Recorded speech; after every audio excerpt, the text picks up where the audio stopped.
నా కుమారుడా, నా జ్ఞానోపదేశము ఆలకింపుము, వివేకముగల నా బోధకు చెవి యొగ్గుము.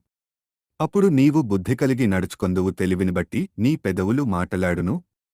జారస్త్రీ పెదవుల నుండి తేనె కారును, దాని నోటి మాటలు నూనె కంటెను నునుపైనవి.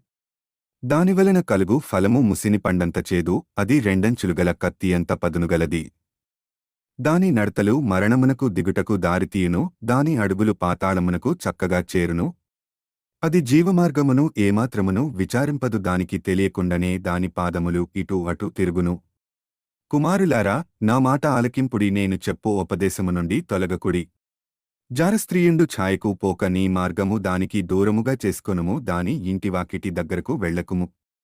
వెళ్ళినేడల పరులకు నీ యౌవన బలమును, క్రూరులకు నీ జీవితకాలమును ఇచ్చివేతువు. కష్టార్జితము అన్యుల ఇల్లు చేరును.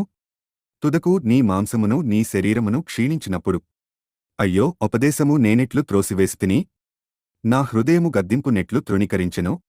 నా బోధకుల మాట నేను వినకపోతిని, నా ఉపదేశకులకు నేను చెవియొగ్గలేదు. నేను సమాజ సంఘముల మధ్యనుండినను ప్రతివిధమైన దౌష్ట్యమునకు లోబడుటకు కొంచెమే ఎడమాయెను అని నీవు చెప్పుకొనుచు మూలుగుచ్చునుందువు. నీ సొంత కుండలోని నీళ్లు పానము చేయుము, నీ సొంత బావిలో ఉబుకు జలము త్రాగుము. నీ ఊటలు బయటికి చెదిరిపోదగునా, వీధులలో అవి నీటి కాలువగా పరదగునా. అన్యులు నీతో కూడా వాటి ననుభవింపకుండా అవి నీకే యుండవలెను గదా. నీ ఊట దీవెన నొందును. నీ యౌవనకాలపు భార్యందు సంతోషింపుము.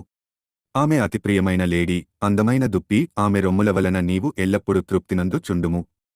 ఆమె ప్రేమచేత నిత్యము బద్ధుడవై యుండుము.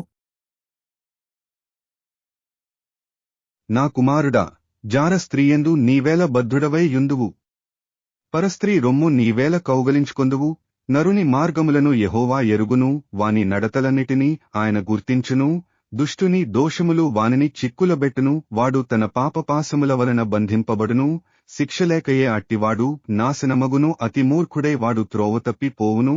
సామెతలు 5:1-23